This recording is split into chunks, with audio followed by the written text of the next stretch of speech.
10 facts about Bermuda that are weirder than the triangle. When someone says Bermuda, what comes to mind? Lost World War era pilots? UFOs? Gateways to other dimensions? Mysterious disappearances? What about a great place to visit? Not everyone picks the latter. Bermuda is more than just a certain eponymous triangle. The archipelago has an interesting history, rich culture, and many beautiful sights. Here are some of the most intriguing facts about Bermuda. 10. There were devils here, or so sailors thought. Bermuda was first discovered in 1505, but for years afterward, the Spanish and Portuguese sailors who passed the islands weren't too keen to row ashore. They didn't fancy their chances against the treacherous reefs, but almost as frightening were the strange sounds that emanated from the islands as dusk fell. It sounded like hundreds of babies screaming out in unison, and the superstitious sailors continued on their way to safer harbors. It didn't take long for stories to proliferate about the demons, sea monsters, and witches that haunted Bermuda. The howling infants were, in fact, cowhouse, Aca Bermuda petrels, an endemic species of seabird. They return every year to form dense nesting colonies, and their eerie calls are a way of attracting other birds to breed. They are thought to have once numbered over 500,000 birds. Unfortunately for the cowhow, in 1563, Spaniard Don Pedro Menendez de Avila plucked up the courage to sail into Bermuda while looking for his son, who had been shipwrecked. There was no sign of his missing heir, but he left behind some hogs to help sustain the victims of future shipwrecks. The hogs were an ecological disaster, wiping out most of the birds. 9. Bringing a bird back from the brink of extinction. In 1609, the Sea Venture was en route to Jamestown when it sailed into a storm, possibly a hurricane. The vessel, damaged and leaking, was deliberately ran aground on the reefs off Bermuda. The desperate survivors were delighted to find that Bermuda had been stocked with pigs, since food was scarce in their temporary home. They also supplemented their pork diet with the remaining cowhows while they built ships to sail on to Virginia. Since the birds evolved without any mammalian predators, they were remarkably easy to catch and kill. The rats that had jumped ship laid waste to more of the bird population. The birds were thought to have been extinct as a breeding species for 330 years, except for a handful of possible sightings. But in 1951, a scientific expedition went to the islets around Castle Harbor, where 7 burrows were finally found. One of the expedition members was a schoolboy named David Wingate. Wingate was fascinated by the rediscovery of the cowhow, and after completing his degree, he went on to save the species, creating a sanctuary for the birds on Nonsuch Island and working tirelessly to protect the cowhows for 5 decades. After years of painstaking conservation work, there are now over 100 pairs of birds, although it's still the second rarest seabird in the world. 8. You're only ever a mile away from the ocean. As previously mentioned, Bermuda is actually an archipelago, made up of 7 main islands and a multitude of smaller islets. It's just 39 kilometers, 24 mi, long and has an average width of 1.6 kilometers, 1 mi. From the air, it looks like a fish hook. On the ground, you don't notice the individual islets much because of the bridges linking them seamlessly together. You can see the ocean from almost any vantage point. The highest point in Bermuda is just 69 meters, 225 ft, above sea level, and no more than a 1.6 kilometer, 1 mi, walk will bring you within toe-dipping distance of the deep blue. Since the islands comprise just 54 square kilometers, 21 mi too, but have a population of around 65,000, the government has had to be draconian to prevent traffic gridlock. Residents are only allowed by one car, and tourists can't rent cars, they have to use the bus. 7. Bermuda inspired everyone from Sir Walter Raleigh to William Shakespeare. The first person to write about Bermuda was Gonzalo Fernandez, who described the island's flying fishes and fowls called mews and cormorants in 1515. The adventurer Sir Walter Raleigh followed up with talk of its hellish sea for thunder, lightning and storms. The weather remained a source of inspiration, with poet John Donne popping it into a 1597 sonnet called The Storm. Compared to these storms, death is but a qualm how somewhat lightsome, the Bermuda's calm, but Bermuda hit the heavyweight literary headlines when Shakespeare used the islands as a template for The Tempest. His imaginary island might have been based in the Mediterranean, but it was filled with pigs, noisy birds, and a drink made of cedar berries. Early settlers were reduced to making liquor out of whatever they could get their hands on, and Bermuda had a lot of cedar trees. Shakespeare's island could only really be Bermuda. The bard might have only imagined the island, but Irish poet Thomas Moore set foot on it in 1804 and wrote, "Oh, could you view the scenery, dear, that now beneath my window lies." While Americans might be more familiar with Mark Twain's musings on the Isle, he published regularly in the Atlantic Monthly and helped to make Bermuda a tourist destination. Eugene O'Neill, Noel Coward, and Rudyard Kipling all passed through, too, drawing inspiration from the islands as they went. One of the most influential books from Bermuda was narrated by Mary Price, a slave. The history of Mary Price helped to end slavery in the British Empire. 6. Bermuda had no human inhabitants. There were no native people on Bermuda, so the wreck of the Sea Venture marked the beginning of human colonization. However, most of the settlers left as soon as they had cobbled some new ships together. Just 3 stayed behind. The founding of Bermuda is commemorated in its flag, the only one in the world to depict a sinking ship.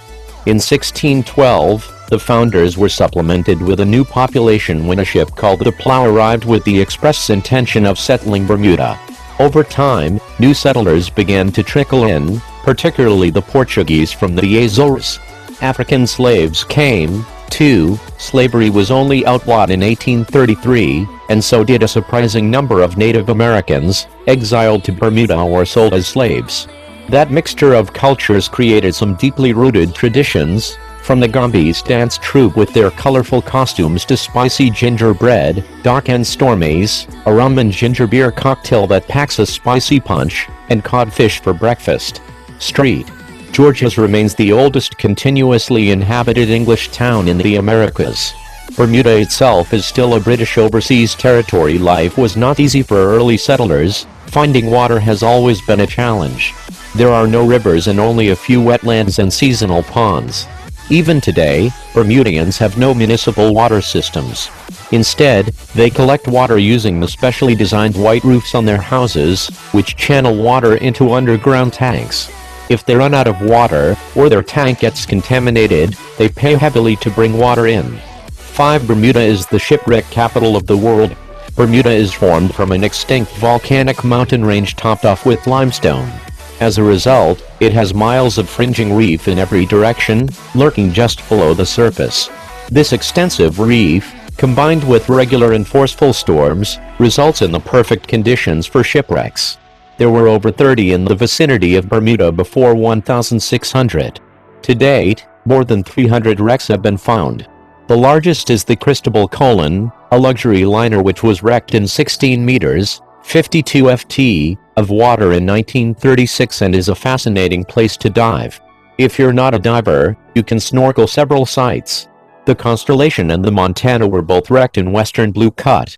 The former was a wooden schooner which crashed into the reef in 1943 while heading to Bermuda for repairs, spilling her cargo of cement, whiskey, and medical supplies, including thousands of ampoules of morphine, into the water, where they still lie at about 7.6 meters, 25 ft. The Montana was an efficient paddle steamboat that met her end on her maiden voyage in 1863 after missing the easy approach to St. George's Harbor and trying to take a shortcut through the reef. She was meant to be a Civil War blockade runner and had several aliases to try to confuse the enemy. The Lartington is also close by. It sank in 1879.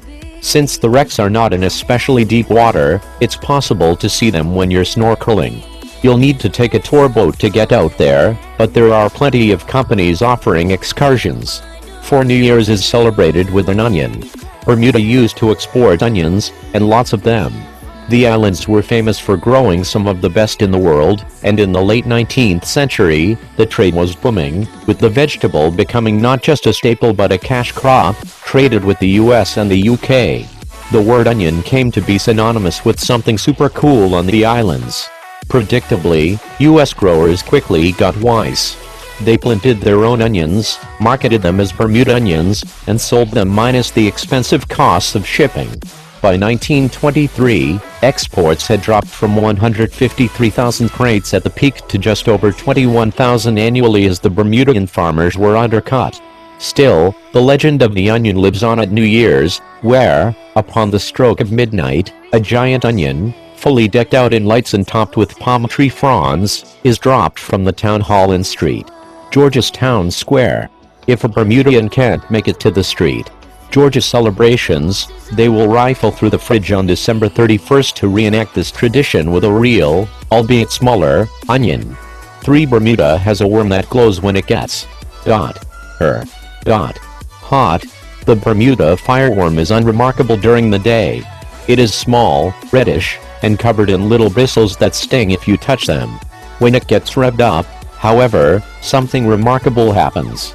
In the summer months, on the third night after the full moon, 56 minutes after sunset, yes, it really is that exact, the worms go bonkers. Females start swimming up from the bottom of the sea, ready to mate and literally glowing with passion. Their bioluminescence switch is set to max in a bid to attract a mate. Soon enough, the males hurry over to join the ladies' neon circles, making the ocean spark with green light. If you want to check it out, try Fairy Reach Park. 2 introductions haven't gone well here. Humans, is there nothing that can stop them messing up a perfectly good ecosystem? Before the arrival of man, a forest of endemic trees and mangroves line the coasts of Bermuda. The cow, the Bermuda skink, and a host of unique invertebrates also called the island's home. The pigs, and then the humans and the rats that came with them, all played havoc on the wildlife, and multiple species quietly went extinct. The situation wasn't helped when people decided to introduce species to control other creatures. The Great Kiskadee was brought in to control analyst lizards in 1957. It didn't work, and the Kiskadee went on to threaten native bird species, including the white-eyed vireo and the native bluebird. The birds also spread the seeds of invasive plants and are suspected of extirpating the Bermuda cicada. People also introduced sparrows and starlings, since they reminded them of home. Almost a quarter of the worst invasive species in the world live in Bermuda, including the red-eared slider terrapin, kudzu vine, and Brazilian pepper tree. 1. Bermuda is not in the Caribbean. Really? It's not. Everyone thinks Bermuda is just a stone's throw from Jamaica or Cuba, but in fact, it's much further northeast. It's at roughly the same latitude as Charleston, South Carolina, and is over 1,200 kilometers, 750 mi, from the nearest Caribbean islands, the Bahamas. It's actually closer to North Carolina's Cape Hatteras than it is to the Caribbean. Bermuda stays warm due to the Gulf Stream and has the northernmost coral reefs in the Atlantic. Thanks for watching Deluxe YouTube channel. Please subscribe for more videos. Good day, goodbye.